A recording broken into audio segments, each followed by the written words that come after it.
Louisiana beer reviews, Yuengling Hershey's chocolate porter. Well, it finally arrived at Mathern's.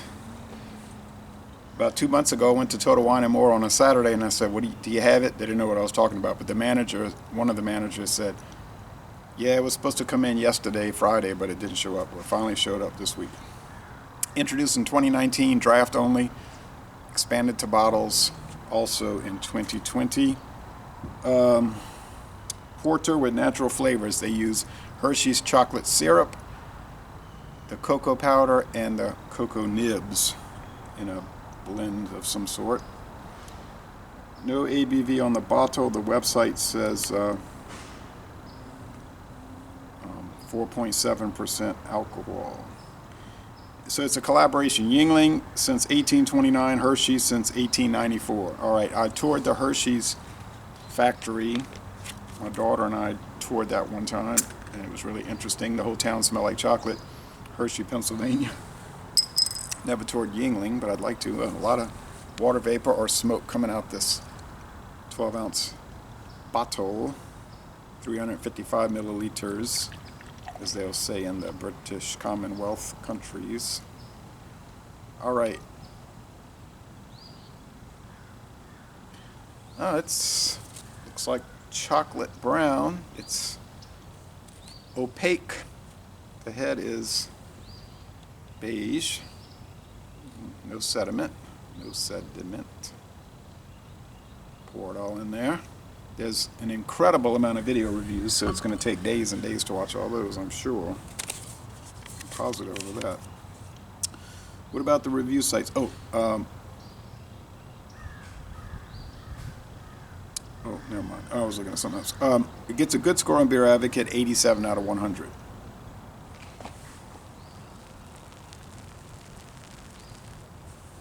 Rate Beer, with their typical odd ratings, 73 out of 100. So they say it's pretty good, but in the style of flavored porter, it's a 45 out of 100. It's horrendously bad. So on its own, it's really good.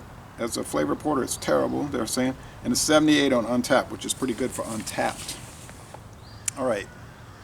Put in this distilled brewing glass. I don't have a Yuengling glass. I think you distill. They sent this glass to me years ago.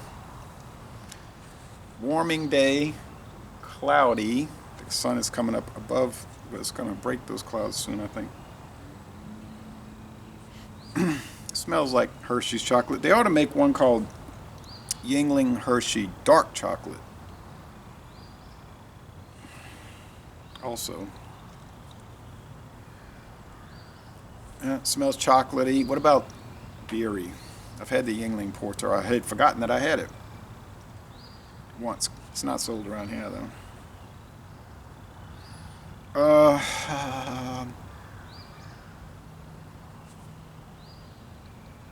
Keep getting it on my nose. I guess there's an underlying dark beer smell, but really you just smell the Hershey's chocolate. Okay, two iconic American companies. Let's go with the taste.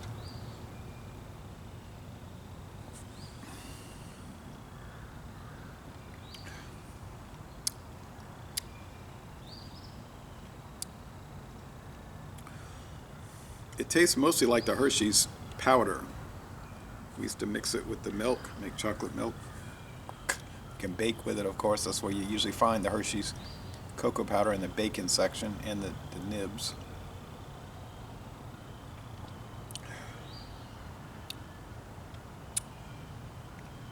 There is a slight, and it may build, but a malt flavor. Bitterness. There's a touch of that with hops, but it's so minimal, the IBUs must be very low.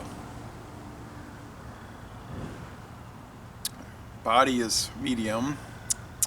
The finish is mostly dry. Hershey's be kind of more of a lot of their chocolate is more dry than sweet, really.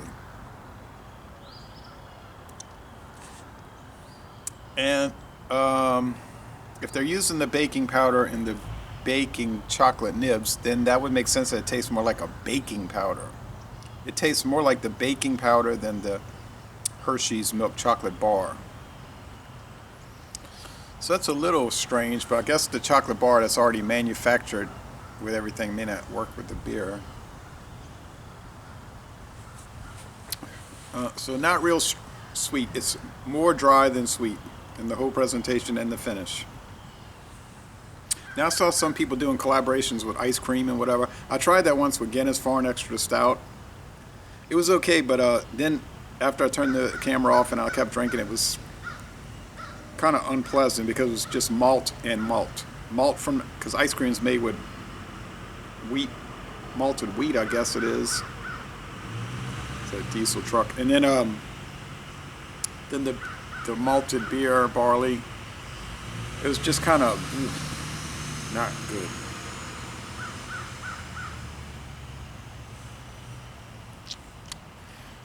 Wish it would be sunnier. This is, I like some chocolate beers like the Samuel Smith's chocolate stout. Was it organic chocolate stout?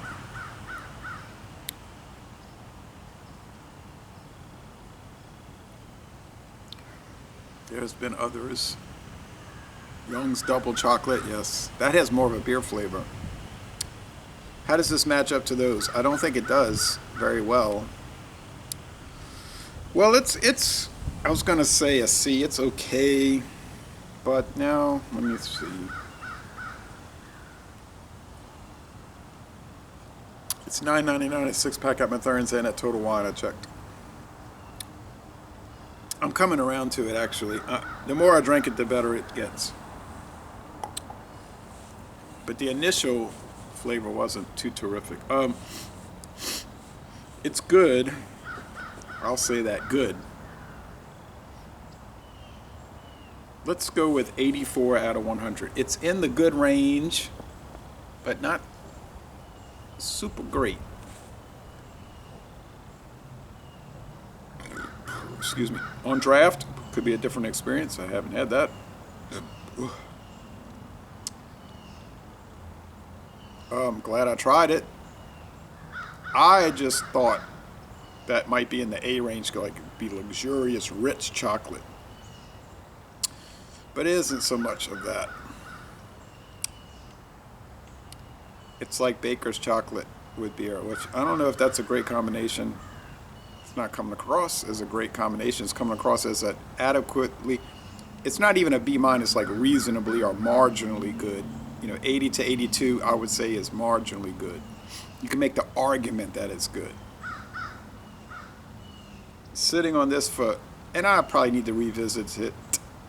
A little tasting like this. I talked to somebody who used to do hangouts with us years ago, and I said, really, you got to try a beer 5 times to get a good handle on it. And he agreed. Maybe 6, but in practicality, it doesn't work out too well. You'd never be getting to anything. But yeah, I'm going to stick with that. 84, it's good. $9.99 a six-pack. Yeah, I probably wouldn't go there. I think it probably deserves more like $7.99 a six-pack. But the novelty aspect is going to get that price going. Get that price point. The Jocko, which many people say, and they're probably right, is a reformulation of that Jolly Traveler pumpkin beer, Shandy. The Jacko. Yeah, Jacko. I don't know why I was saying Jacko. The Jacko Lantern from Boston Beer Company, that was $7.99 a six-pack, and I thought it was just clearly better than this. It was in the A range. And some people thought I was off my head saying that, but I believed it. It had a different flavor. It was lighter and lemonade-ish and lemony-ish and a little unusual, but that's okay to be unusual. It had a really nice flavor. This one I paid $1.79 for a single. Anyway, enough of that rigmarole going back and forth on it. I'm still going to stick with 84. It's good, and I wouldn't go any higher than that. Now, when I revisit it, will it go higher? It could. I doubt it, but it could. It might. I don't know. They need to make a double chocolate stout, a dark chocolate porter, and maybe a sweet one, something. I don't know. They probably never will, of course. So, but anyway, laissez-les, bon temps relais. And I'm going to end this review by saying, y'all come on down to southeastern Louisiana.